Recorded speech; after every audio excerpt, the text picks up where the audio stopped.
Sometimes people with CPTSD can develop behaviors that look narcissistic on the surface, even though the underlying motivation is completely different from narcissistic personality disorder. If this is something that interests you, then please stay tuned to find out more.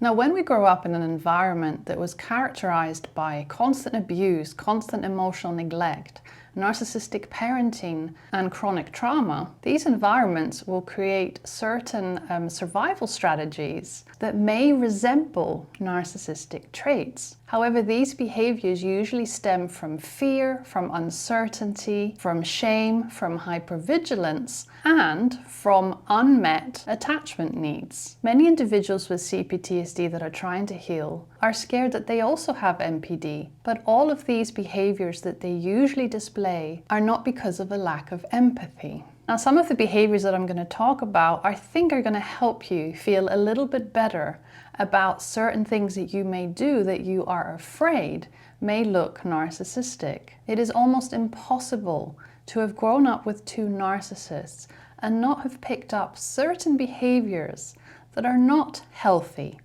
But because we are healing, because we are having therapy or coaching, we are able to pinpoint these behaviors, or our therapist will pick up on them and will help us recognize them, have awareness. And once we have this awareness, we can of course tackle these behaviors and make sure that we don't keep repeating them. Now, the first characteristic or behavior that we will notice in ourselves, or maybe our friend or partner notices in us, is that we are overly self-focused. Now, trauma survivors will spend a lot of time thinking about their emotions, about their reactions, about their triggers, about their relationships, about their healing, and about their safety. And to outsiders, this can look very self-centered, very self-focused. But these things are all a consequence of having lived in survival mode. The survivor, the person with CPTSD, has to think about these things because they are trying to better themselves. And although it may seem that in relationships, the focus is always on their healing journey, it is actually the only way for them to move forward. But it's important that they acknowledge how much space their healing takes up, and to always give a partner a break from that sometimes. Healing from trauma is very, very hard. And the partner of a person with CPTSD also needs support. Let's not forget this. When our trauma is really big, it can take up a lot of space in the relationship, which sometimes means that we don't give our partners enough credit for how hard it may be for them at times. The second thing that somebody with CPTSD may display is a constant need for reassurance. Many people with CPTSD, they struggle with self-doubt. They struggle with feeling safe. They have a real fear of rejection. And in most cases, they have an anxious attachment, or sometimes even an anxious avoidant attachment. Now, a third characteristic that you will notice in somebody with CPTSD is that when they are triggered, they will really struggle to see the other person's perspective. Now, just as we've mentioned in previous videos, individuals with CPTSD will experience emotional flashbacks, will be triggered a lot of the time. And when they are triggered, when they are in this state of hyperarousal, so when they are activated, the survivor will obviously focus on their own distress in that moment, and they may temporarily lose sight of the other person's experience. Now, when this happens, it's important for the other person to validate the fact that they are triggered, but to remind them that it's their responsibility to take a step back, be accountable for the fact that they are not responding from a present moment, but that they are triggered and they are reacting from past pain, past hurt. Once the survivor can slowly feel more grounded, they will see that that trigger, that intense pain that they felt, came from the past, and that the current partner or their friend isn't actually the bad one, isn't actually the abuser. It's a difficult moment. The triggers are extremely hard to navigate, and this is, I would say personally, one of the most challenging parts of living with CPTSD. It does take practice to master how to handle a trigger. It takes time. It's not a quick fix. You just have to keep trying by acknowledging that you're triggered, by telling yourself, okay, I think I'm triggered, and by having a strategy on how to handle that trigger in the moment. It might be that you say, okay, I'm noticing myself getting really triggered, and because I'm not going to be able to see your perspective, I'm going to take a walk, I'm going to have some time out, and I'm going to come back and continue this conversation with you when I'm feeling a bit more calm.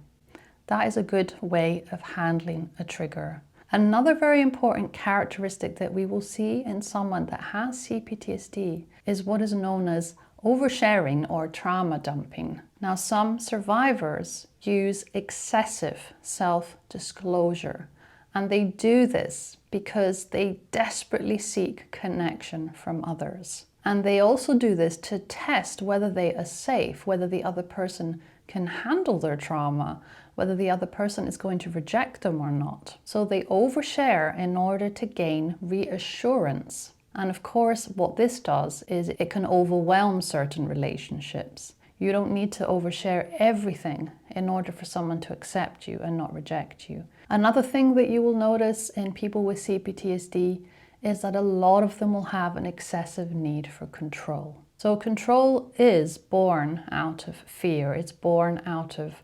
unpredictability, and these are things that we've experienced in our childhood and that don't just disappear when we are adults trying to navigate relationships. This is when it comes up a lot.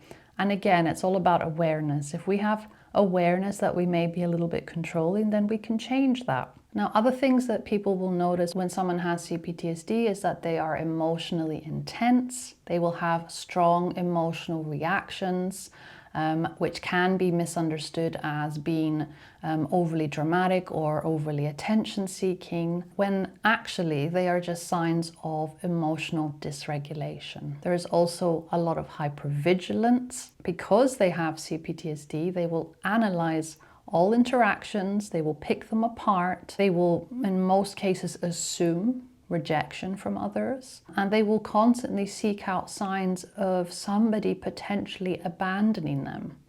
And this all comes from that core belief that they do not feel that they are lovable, that they do not feel that they are worthy. So hypervigilance is obviously a way of protecting themselves, of anticipating what may go wrong, and hoping that by having this hypervigilance, they're able to control maybe the outcome by doing things differently. Now, a lot of these behaviors may sound similar to what a narcissist would do, right? But the important distinction between the two comes down to motivation. When someone has narcissistic behavior, they often seek power, admiration, superiority, or control at all costs. However, a trauma response from somebody with CPTSD is often because they seek safety, connection, reassurance, or protection from pain.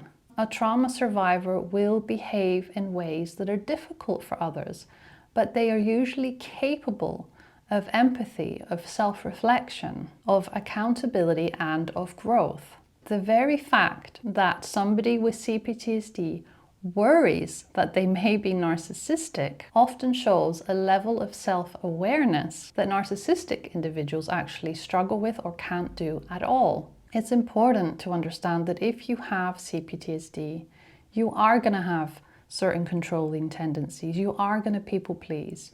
You are going to constantly seek reassurance. You are going to be very self-absorbed when you're distressed, when you're activated. But this doesn't mean that you are narcissistic. It just means that these survival adaptations may have helped you survive back then as a child, but they no longer help you now. And that's why therapy is important, healing is important, because you can slowly notice these survival adaptations and change them by accepting that not everybody out there is going to hurt you, that not everybody out there is going to reject you, that you are worthy of love, that you are worthy of healthy relationships, that you are able to set boundaries. These things are very important. They take time and they require patience in order for you to move forward. So to end this video, remember, if you start worrying that you are narcissistic, it doesn't mean that you are. This shows that you're actually able to self-reflect. This shows that maybe you acknowledge that some of your behaviors are not great. That is the end of the video today, everyone. Thank you so much for listening and for watching. And I will see you very soon in my next video.